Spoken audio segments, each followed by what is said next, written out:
ರಾಜ್ಯದಲ್ಲಿ ಯುದ್ಧ ನಡೀತಾ ಇದೆ. ಆದರೆ ಯಾವ ಕ್ಷೇತ್ರವನ್ನು ಈ ಯುದ್ಧ ಬಿಡ್ತಾ ಇಲ್ಲ. ಕೊಲ್ಲಿ ಯುದ್ಧದಿಂದ ಎಲ್ಲ ಕಡೆ ಕೊಳ್ಳಿ ಇಟ್ಟಂಗೆ ಆಗ್ಬಿಟ್ಟಿದೆ. ಎಲ್ಲ ಕ್ಷೇತ್ರಗಳ ಮೇಲೂ ಕೂಡ ಪ್ರತ್ಯಕ್ಷವಾಗಿ ಪರೋಕ್ಷವಾಗಿ ಈ ಯುದ್ಧ ಎಫೆಕ್ಟ್ ಅಂತೂ ಬೀರ್ತಾ ಇದೆ. ಇನ್ನು ಎಷ್ಟು ದಿನ ಯುದ್ಧ ಮುಂದುವರಿಯುತ್ತೆ ಕ್ಲಾರಿಟಿ ಇಲ್ಲ. ಇನ್ನಷ್ಟು ಭೀಕರ ಸ್ವರೂಪವನ್ನ ಪಡ್ಕೊಂಡ್ರೆ ಇನ್ನಷ್ಟು ಕ್ಷಾಮ ಎದುರಾಗುವಂತ ಸಾಧ್ಯತೆಗಳಿದೆ. ಮತ್ತಷ್ಟು ಎಫೆಕ್ಟ್ ಸಿವಿಯಾರಿಟಿ ಜಾಸ್ತಿ ಆಗ್ತಾ ಹೋಗುತ್ತೆ. ಕರ್ನಾಟಕದ ಪ್ರವಾಸೋದ್ಯಮಕ್ಕೂ ಕೂಡ ಬಿಸಿ ಆಲ್ರೆಡಿ ತಟ್ತಾ ಇದೆ. ಯುದ್ಧದ ಪರಿಣಾಮ ಟೂರಿಸಂ ವಲಯ ಸಂಕಷ್ಟದಲ್ಲಿ ಇದೆ. ಟೂರಿಸಂ ತಲ್ಲಣಗೊಂಡಿದೆ. ಈ ಬಗ್ಗೆ ನ್ಯೂಸ್ 18 ಗ್ರೌಂಡ್ ರಿಪೋರ್ಟ್ ಅನ್ನ ಮಾಡಿದೆ. ಮಧ್ಯಪ್ರಾಚ್ಯದಲ್ಲಿ ಯುದ್ಧ ನಡೀತಾ ಇದ್ರೆ ಟೂರಿಸಂ ಮೇಲೂ ಕೂಡ ಅದರ ಎಫೆಕ್ಟ್ ಬಿದ್ದಿದೆ. ಮಧ್ಯಪ್ರಾಚ್ಯ ಯುದ್ಧದಲ್ಲಿ ಭಾರತ ಭಾಗಿ ಆಗಿಲ್ಲ ಆದರೂ ಕೂಡ ಯುದ್ಧದ ಪರಿಣಾಮ ಭಾರತದ ಮೇಲೆ ಬೀಳ್ತಾ ಇದೆ.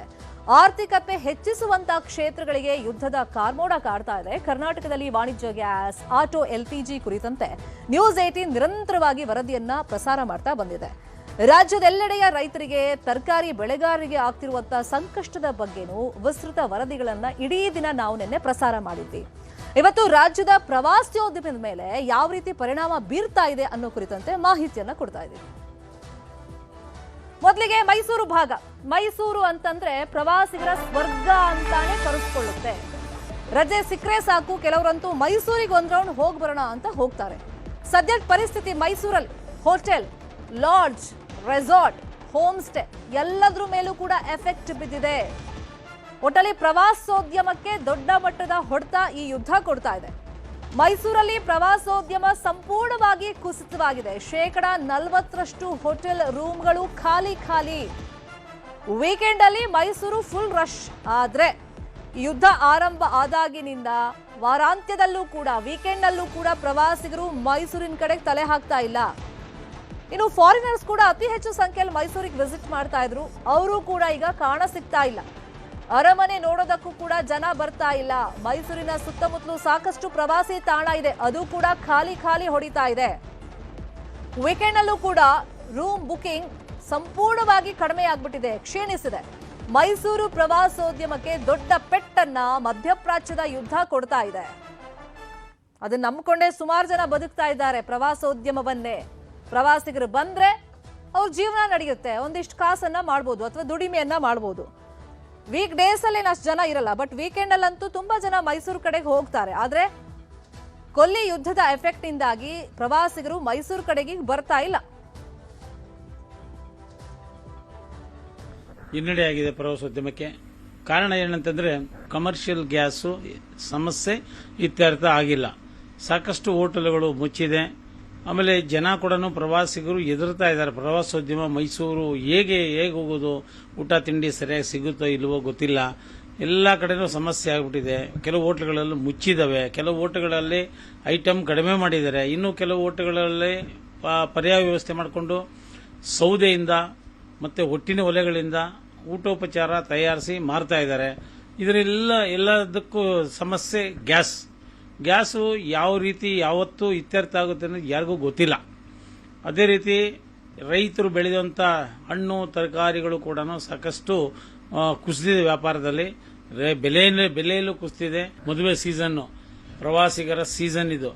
ಏಕೆಂದರೆ ಇದು ಎಲ್ಲ ಸ್ಕೂಲು ಕಾಲೇಜುಗಳು ಎಲ್ಲ ಸರ್ಕಾರಿ ರಜೆಗಳಿರ್ತವೆ. ಇಂತಹ ಸಂದರ್ಭದಲ್ಲಿ ಜನ ಸಾಕಷ್ಟು ಮೈಸೂರಿಗೆ ಬರ್ತಾ ಇದ್ರು. ಎಲ್ರಿಗೂ ಕೂಡ ವ್ಯಾಪಾರ ವಹಿವಾಟು ಯಥೇಚ್ಛವಾಗಿ ಆಗ್ತಾ ಇತ್ತು. ಈಗ ಜನ ನೋಡಿದ್ರೆ ಏನು ಈಗ ಲಾಂಗ್ ವೀಕೆಂಡ್ ಬಂದಿದೆ, ಜನ ಅಷ್ಟಾಗಿ ಕಾಣಿಸ್ತಾ ಇಲ್ಲ, ಜನ ಅಷ್ಟಾಗಿ ಮೈಸೂರಿಗೆ ಬರ್ತಾ ಇಲ್ಲ. ಅದರಿಂದ ಎಲ್ರಿಗೂ ಸಮಸ್ಯೆ ಆಗಿದೆ. ಇರಾನ್ ಮತ್ತೆ ಇಸ್ರೇಲ್ ಅಮೆರಿಕ ವಾರ್ ನಡೀತಾ ಇದ್ದಂತ ಸಂದರ್ಭ ಆಗ್ತಾ ಇದೆ. ಅಂದ್ರೆ ವಾರ್ ನಡೀತಾ ಇದೆ ಇರಾನ್, ಇಸ್ರೇಲ್, ಅಮೆರಿಕ. ಹಾಗಾಗಿ ಮೈಸೂರಿಗೆ ಯಾರೇ ತರ ಟೂರಿಸ್ಟ್ ಬರ್ತಾ ಇಲ್ಲ. ರೆಸ್ಟೋರೆಂಟ್ ಆಗ್ಬೋದು ಮತ್ತೆ ಹೋಟೆಲ್ಸ್ ಆಗ್ಬೋದು ಎಲ್ಲ ಖಾಲಿ ಹೊಡಿತಾ ಇದೆ. ವ್ಯಾಪಾರ ಎಲ್ಲ ಕುಸ್ತಿದೆ. ಮೇಜರು ವಾರ್ ನಡೀತಾ ಇದೆ. ಅದೇ ಟೂರಿಸಂ ಯಾರು ಬರ್ತಾ ಇಲ್ಲ. ಪ್ರವಾಸೋದ್ಯಮ ಇಲಾಖೆ ತುಂಬಾನೇ ಕುಸ್ತಿದೆ. ಈಗ ಸಮ್ಮರ್ ಹಾಲಿಡೇಸು, ಸ್ಕೂಲ್ ಎಲ್ಲ ರಜೆ ಇದೆ ಮಕ್ಕಳಿಗೆ. ಅದರಿಂದಾಡಿ ಎಲ್ಲ ಬರಬೇಕಿತ್ತು. ಈಗ ಆಲ್ರೆಡಿ ಸ್ಟಾರ್ಟ್ ಆಗಬೇಕಿತ್ತು ಸೀಸನ್ನು. ಅಂದರೆ ಮೈಸೂರಲ್ಲಿ ಯಾರು ತುಂಬಾನೇ ಕಮ್ಮಿ ಆಗ್ಬಿಟ್ಟಿದೆ ಬಿಸ್ನೆಸ್ಸು. ಯಾರು ಟೂರಿಸ್ಟ್ ಬರ್ತಾ ಇಲ್ಲ ಮೈಸೂರಿಗೆ. ರೆಗ್ಯುಲರ್ ಕಸ್ಟಮರು ಸಹ ಕಮ್ಮಿ ಆಗಿದ್ದಾರೆ. ಅವರು ಕೂಡ ಕಮ್ಮಿ ಆಗಿದ್ದಾರೆ. ಲಾಸ್ಟ್ ಇಯರ್ ವಹಿಸ್ಕೊಂಡ್ರೆ ಈಗ ಒಂದು 20% 30% ಅಷ್ಟು ಆಗ್ತಾ ಇಲ್ಲ. ಲಾಸ್ಟ್ ಇಯರ್ ವಹಿಸ್ಕೊಂಡ್ರೆ ಒಂದು 40% ಬರ್ಬೋದು, 60% ಇಲ್ಲ. ಇದೇ ವಿಚಾರವಾಗಿ ಇನ್ನಷ್ಟು ಡೀಟೇಲ್ ಆಗಿ ಇನ್ಫಾರ್ಮೇಶನ್ ಅನ್ನು ಕೊಡ್ತಾ ಹೋಗೋದಕ್ಕೆ ನೇರ ಸಂಪರ್ಕದಲ್ಲಿ ಕನೆಕ್ಟ್ ಆಗಿದ್ದಾರೆ ಮೈಸೂರಿಂದ ನಮ್ಮ ರಿಪೋರ್ಟರ್ ಆನಂದ್. ಯುದ್ಧದ ಸಂದರ್ಭ ಭಾರತದ ಮೇಲೆ ಎಫೆಕ್ಟ್ ಆಗಿದೆ, ನಮ್ಮ ರಾಜ್ಯದ ಮೇಲೂ ಎಫೆಕ್ಟ್ ಆಗಿದೆ ಅಂತ ಹೇಳಿ ಪ್ರವಾಸಿಗರಿಗೆ ಗೊತ್ತಿದೆ. ಹಾಗಾಗಿ ಪ್ರವಾಸಿಗರಿಗೂ ಒಂದು ಆತಂಕ ಇರುತ್ತೆ. ಇವಾಗೇನಾದ್ರೂ ನಾವು ಟ್ರಿಪ್ ಹೋದ್ರೆ, ಟೂರ್ ಹೋದ್ರೆ ಹೋಟೆಲ್ಗಳಲ್ಲಿ ಊಟ ತಿಂಡಿ ಸಿಗುತ್ತೋ ಇಲ್ವೋ, ಓಡಾಡಕ್ಕೆ ಆಟೋ ಸಿಗುತ್ತೋ ಇಲ್ವೋ, ಈಗ ಹಲವಾರು ಡೌಟ್ಸ್ ಅಂತೂ ಇದ್ದೇ ಇರುತ್ತೆ. ಸೊ ಎಷ್ಟು ಪರ್ಸೆಂಟೇಜ್ ಕಡಿಮೆ ಆಗಿದೆ ವೀಕೆಂಡ್ ನಲ್ಲಿ ಎಸ್ಪೆಷಲಿ ಮೈಸೂರಿಗೆ ಪ್ರವಾಸಿಗರ ಸಂಖ್ಯೆ?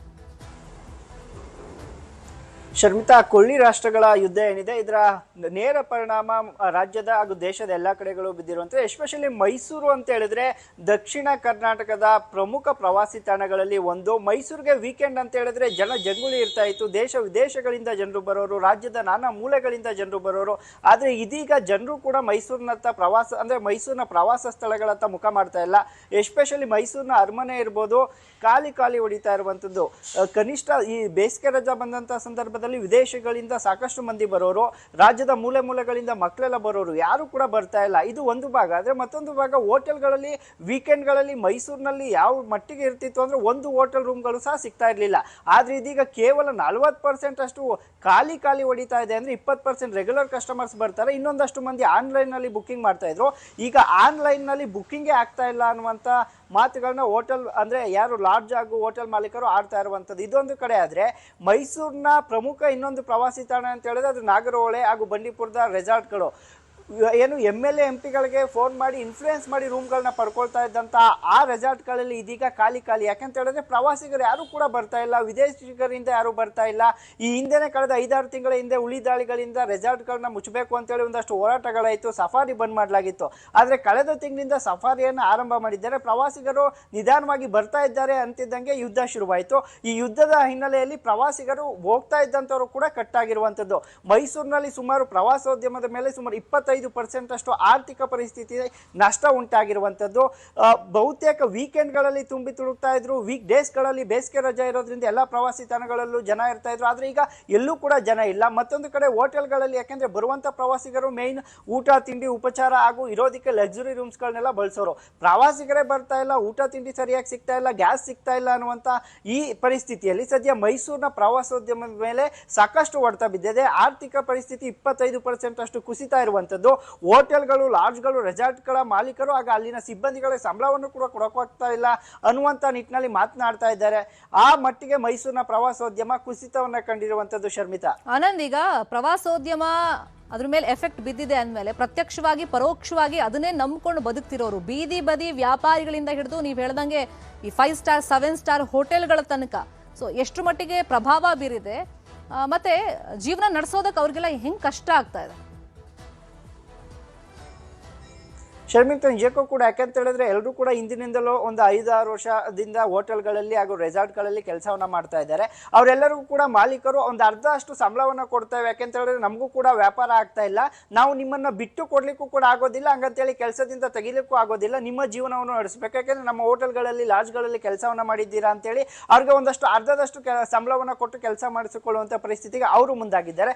ಮತ್ತೊಂದು ಕಡೆ ಇಂದೋ ನಾಳೆನೂ ಯುದ್ಧ ನಿಲ್ಬೋದು, ಎಂದಿನಂತೆ ಮತ್ತೆ ಮೈಸೂರು ಪ್ರವಾಸೋದ್ಯಮ ಅಭಿವೃದ್ಧಿ ಆಗುತ್ತೆ, ಜನರು ಬರ್ತಾರೆ, ಪ್ರವಾಸಿಗರು ಬರ್ತಾರೆ ಅನ್ನೋ ನಿಟ್ಟಿನಲ್ಲಿ ಮಾಲೀಕರು ಇರುವಂಥದ್ದು. ಇದನ್ನು ಹೊರತುಪಡಿಸಿ ಎಸ್ಪೆಷಲಿ ಮೈಸೂರು ಅಂತ ಹೇಳಿದ್ರೆ ಹೋಟೆಲ್ಗಳು ಬಹುತೇಕ ಅಂದ್ರೆ ತುಂಬಿ ತುಳುಕ್ಬೇಕು, ಅವು ಆಗ್ತಾ ಇಲ್ಲ.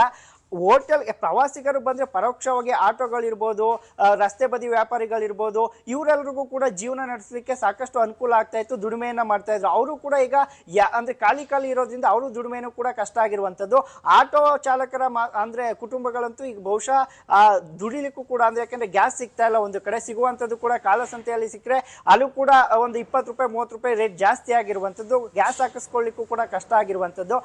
ಗ್ಯಾಸ್ ಹಾಕಿಸ್ಕೊಂಡು ಕೂಡ ಪ್ರವಾಸಿಗರು ಬರ್ತಾ ಇಲ್ಲ, ಬಾಡಿಗೆ ಸಿಗ್ತಾ ಇಲ್ಲ ಅನ್ನುವಂಥ ಮಾತುಗಳು ಕೇಳಿ ಬರ್ತಾ ಇದೆ. ಹಾಗೂ ನಾವು ಕೂಡ ಗ್ರೌಂಡ್ ರಿಯಾಲಿಟಿಯಲ್ಲಿ ಅದನ್ನೇ ನೋಡ್ತಾ ಇದ್ದೀವಿ. ಈ ಹಿನ್ನೆಲೆಯಲ್ಲಿ ಬಹುತೇಕ ಒಂದು ರೀತಿಯ ಕೊರೋನಾ ಸಮಯದಲ್ಲಿ ಯಾವ ರೀತಿ ಸಂಕಷ್ಟವನ್ನ ಜನರು ಹಾಗೂ ಎಲ್ಲ ಸಿಬ್ಬಂದಿಗಳು ಎದುರಿಸ್ತಾ ಇದ್ರು, ಆ ರೀತಿಯ ವಾತಾವರಣ ಬಹುಶಃ ಸೃಷ್ಟಿಯಾಗಿದೆ ಅಂತ ಹೇಳಿದ್ರು ಕೂಡ ತಪ್ಪಾಗೋದಿಲ್ಲ. ಶರ್ಮಿತಾ, ಫಾಲೋ ಅಪ್ ಮಾಡೋ ಸುದ್ದಿನ thank you so much Anand, ಈ ಕ್ಷಣದ ಮಾಹಿತಿಯನ್ನು ಕೊಟ್ಟಿದ್ದಕ್ಕೆ.